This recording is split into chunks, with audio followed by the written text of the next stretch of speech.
Hello guys, দেখেন আজকে আমাদের নতুন শেডের বাচ্চা আসলো।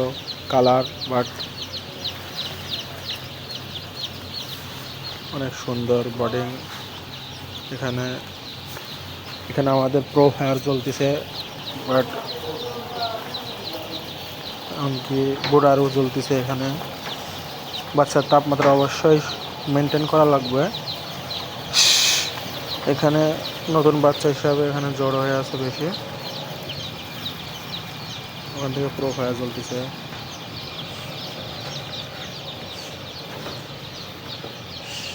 মাশাআল্লাহ, অনেক সুন্দর দেখা যাচ্ছে।